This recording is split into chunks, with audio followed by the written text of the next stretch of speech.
El caso de Leon Weeks. Solo 2 preguntas. ¿Quién y por qué?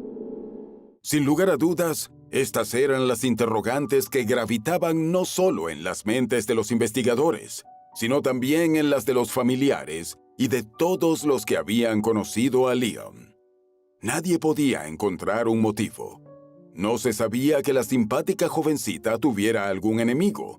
Ninguno de sus allegados podía pensar ni siquiera en un enamorado despreciado o en alguien con quien hubiera sostenido alguna agria discusión.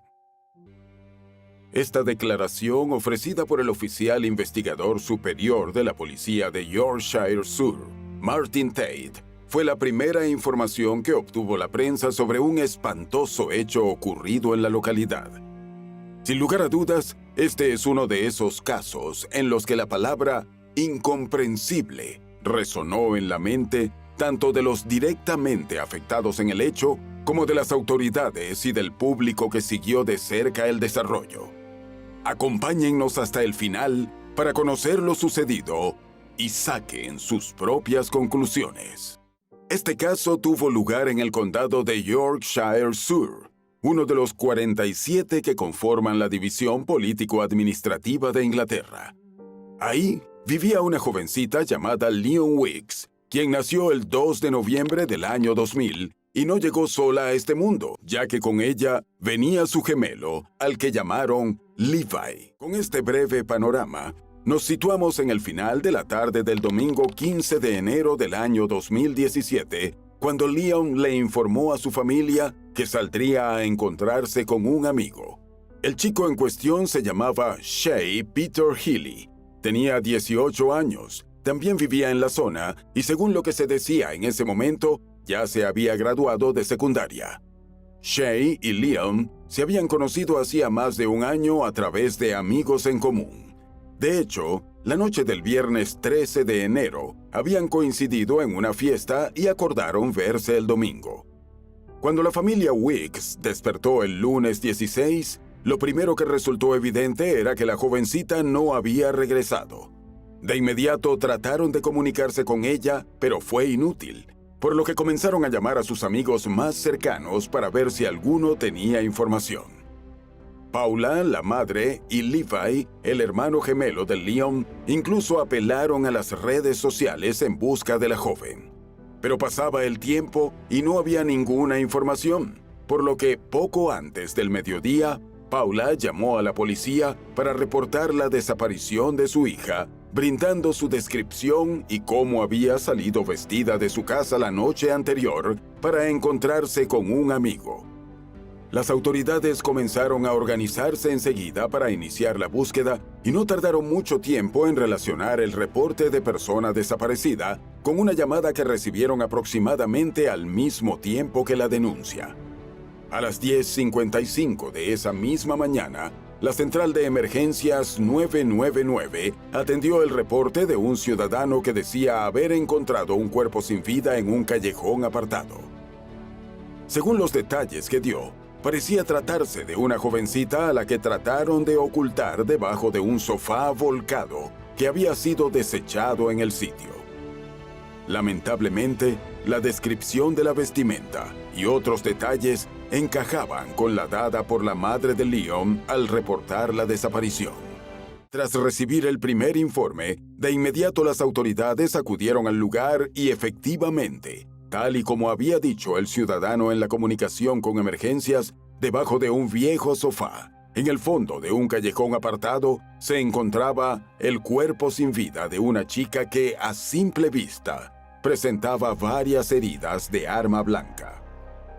Momentos más tarde, toda la zona fue acordonada y los equipos forenses y de escena del crimen comenzaron la ardua labor de levantar el cuerpo y analizar todos los elementos del sitio en busca de pistas que pudieran llevar a identificar al responsable del atroz hecho.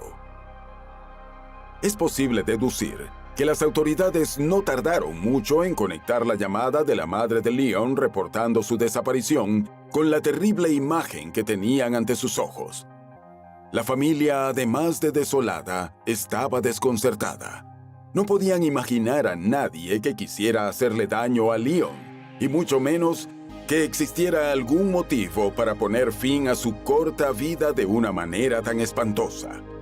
Para ayudar a obtener más datos de interés, los detectives realizaron un llamamiento público, a fin de que cualquier persona que pudiera aportar información para esclarecer lo sucedido se comunicara con las autoridades. Mientras continuaban desarrollándose las investigaciones, los estudios forenses de rigor dieron cuenta de que Leon había sido víctima de un brutal ataque y falleció a consecuencia de 28 heridas punzantes, básicamente concentradas en la cabeza, el tronco y los brazos. Cumplidas las diligencias médico-legales post-mortem, finalmente el cuerpo fue devuelto a sus padres para que pudieran darle sepultura. La ceremonia tuvo lugar el 9 de febrero de 2017, y en la misma quedó en evidencia el amor que la jovencita había llegado a sembrar en su corta vida y la solidaridad que el terrible hecho había despertado en la población. Cientos de personas acompañaron al cuerpo de Leon, que yacía en un ataúd rosado, con su nombre grabado y cubierto de corazones. Fue transportado desde la casa de la familia Weeks en un carruaje blanco con laterales de cristal tirado por caballos. La triste procesión fue encabezada por Darren, el padre de la adolescente. En sus palabras, el reverendo Hilary Jowett afirmó que todos estaban horrorizados, conmocionados y de luto por una adolescente que debería vivir su vida. Entretanto, las investigaciones continuaban. Como suele suceder, la revisión de las cámaras de seguridad viales, así como las de los comercios de la zona en la que se produjo el hecho, fue un elemento importante para establecer lo sucedido la noche del domingo 15 de enero.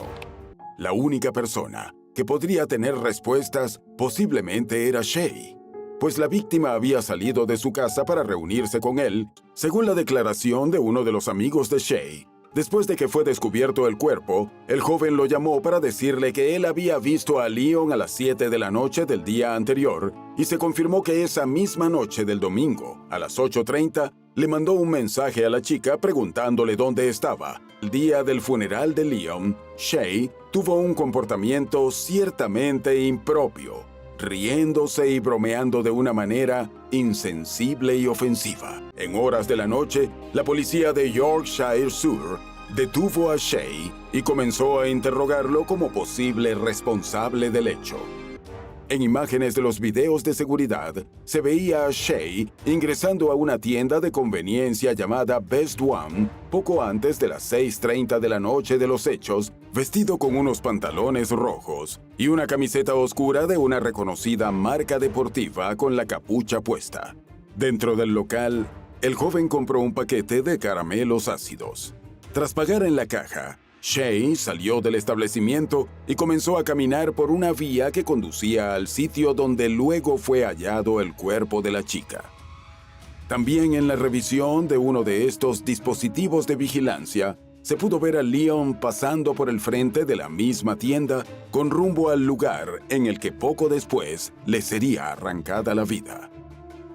En otro lote de imágenes se veía a Shay, unas 2 horas más tarde, caminando junto a un grupo de amigos rumbo a un local de comida para llevar. Alrededor de 1 hora más tarde, otra cámara lo captó caminando por un callejón de regreso a su casa.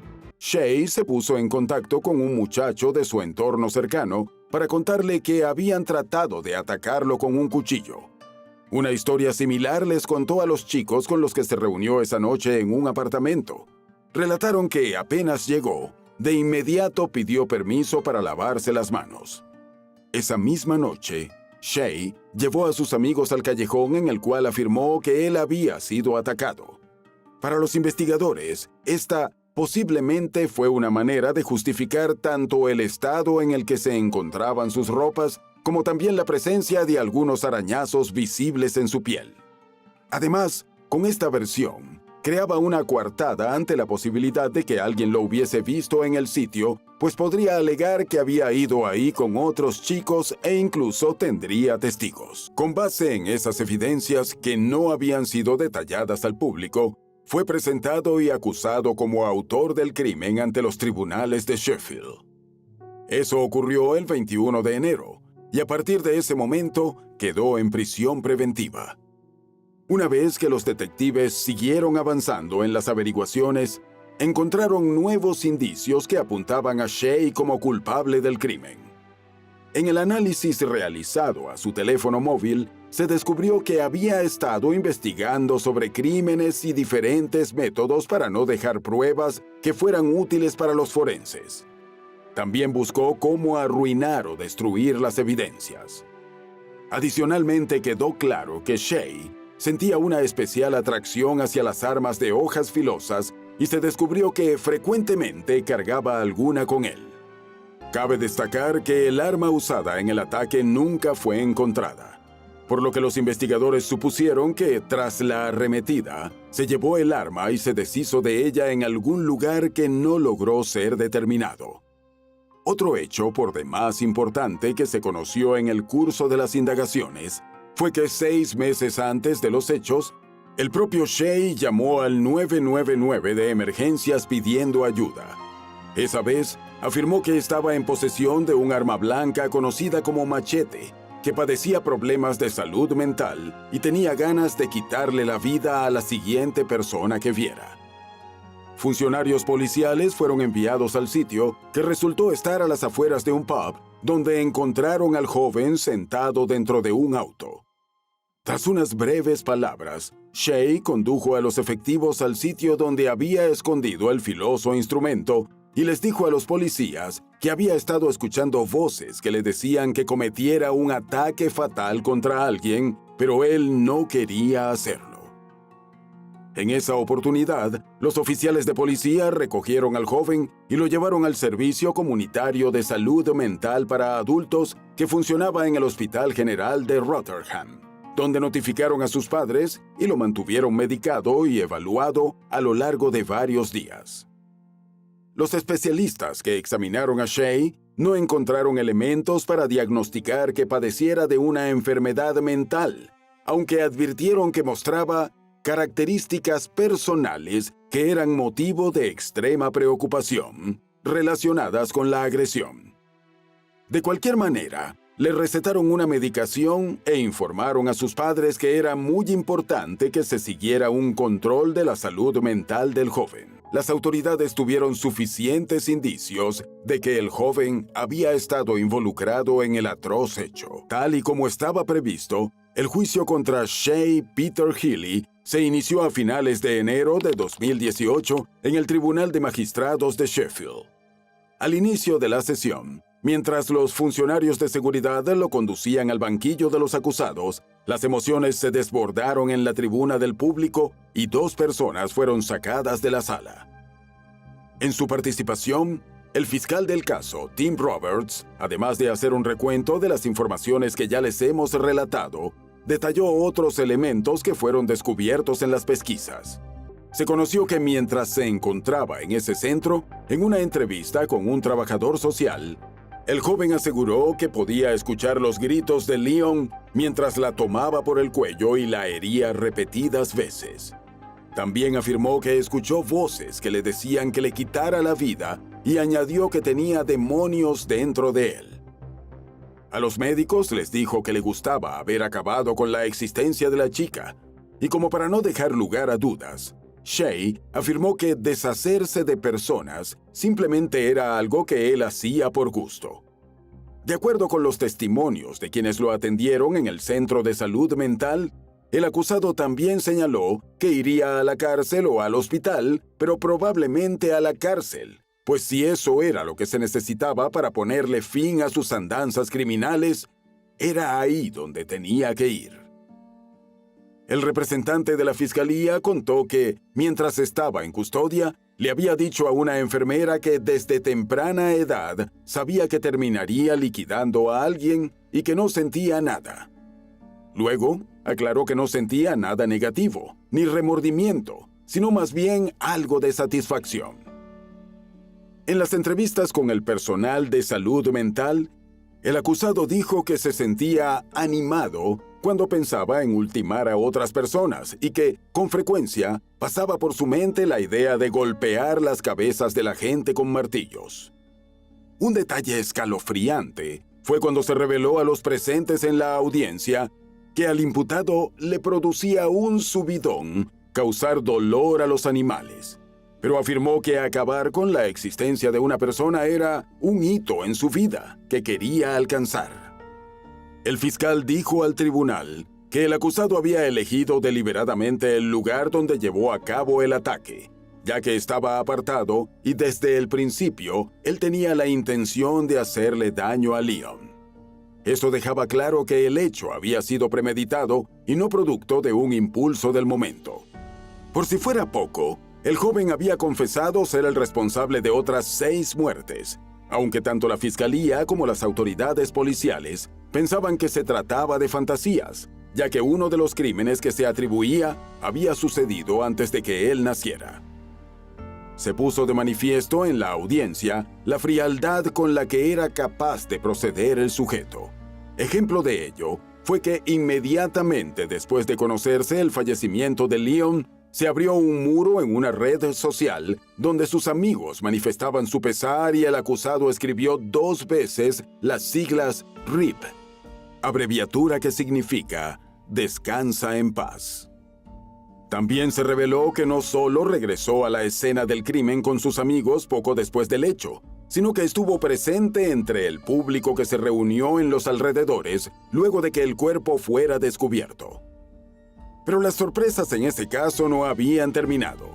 En esta misma primera audiencia del juicio, Shay se declaró culpable de los cargos que se le imputaban. Ante esto, el juez Paul Watson afirmó que, ya que la pericia psicológica había dictaminado que el acusado no padecía de ninguna enfermedad mental diagnosticable que lo inhabilitara, su declaración de culpabilidad podía ser aceptada. De tal manera, la etapa del juicio dedicada a la presentación de pruebas y descargos se dio por terminada y se fijó para el mes de marzo la realización de la audiencia de sentencia. Nuevos gritos se escucharon cuando el acusado era retirado del tribunal. Una voz al fondo de la sala afirmó que estaría esperando hasta el día en que saliera de la cárcel para hacerle lo mismo que él le hizo a Leon y que podía tener por seguro que cumpliría esa promesa. Tal como estaba previsto, el 5 de marzo de 2018 se llevó a cabo la sesión en la cual se conocería el destino de Shay Wiley. Ante todos los elementos presentados y la admisión del propio acusado de su responsabilidad en el hecho, a su defensa solo le quedó recordar que acababa de cumplir 18 años al momento del crimen y sostuvo que el trastorno de personalidad de Shay debería tomarse en cuenta a la hora de imponer su condena. Antes de dar a conocer su decisión, el juez tuvo unas duras palabras en las que afirmó que lo que había hecho solo se podía calificar como un crimen brutal, despiadado y planificado previamente contra una joven inocente que tenía toda su vida por delante. El magistrado se dirigió a Shay afirmando que estaba claro que siempre fue su intención arrebatarle la vida cuando se conocieron. Resaltó que ella no había hecho nada que pudiera ofenderlo o molestarlo, y de ninguna manera podría haber previsto el terrible y despiadado ataque al que la sometió. Luego, indicó que no creía que se llegara a entender realmente por qué Shay era tan peligroso, qué estaba pensando y por qué hizo lo que hizo.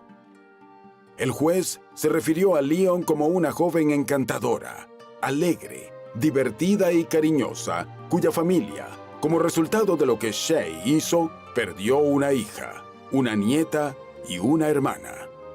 Resaltó que por culpa del acusado, los allegados a la adolescente tendrían que vivir con esa pérdida agonizante y la pesadilla viviente de su malvado crimen por el resto de sus vidas. Se sabe que en esta audiencia la madre de Leon ofreció unas declaraciones de impacto, pero los medios solo citaron que Paula preguntó llorando, ¿por qué ella? Pero ni siquiera las lágrimas de esta madre lograron conmover a Shay, que permaneció con la vista fija en el suelo durante los 80 minutos que duró la audiencia. Al final, el juez dio a conocer su decisión, condenando a Shea Peter Willie, de 19 años, a cadena perpetua con un mínimo cumplimiento de 24 años en prisión antes de poder solicitar la libertad condicional. Mientras Shea era sacado del tribunal, se escuchó una voz proveniente del público al fondo de la sala que lo invitaba a hacerle un favor a todos colgándose. A la salida de la audiencia, a través de terceras personas, el padre y la madre de Leon, que desde hacía algún tiempo estaban separados, brindaron a la prensa unas declaraciones finales. En esas palabras, Darren afirmó que el 15 de enero de 2017, su vida cambió para siempre cuando su hija le fue arrebatada por el acto malvado de un criminal sin corazón. Agregó que eso lo destruyó, pues como padre, al no estar presente para proteger a su hija, se sentía impotente. Aseguró que jamás esperó tener que enterrar a su querida Leon y eso había sido lo más difícil que le había tocado hacer en su vida. Por su parte, Paula aseguró que perder una hija es la peor pesadilla de toda madre, pues su familia entera se había desmoronado. Agregó que tanto Levi, el gemelo de Leon, como Millie, su hermana pequeña, estaban pasando por momentos muy duros y no podían llevar una vida normal. Finalmente, sostuvo que ninguna cantidad de tiempo que el criminal estuviera en prisión le traería de regreso a su hija y que todos tendrían que vivir con la dolorosa pérdida por el resto de sus vidas.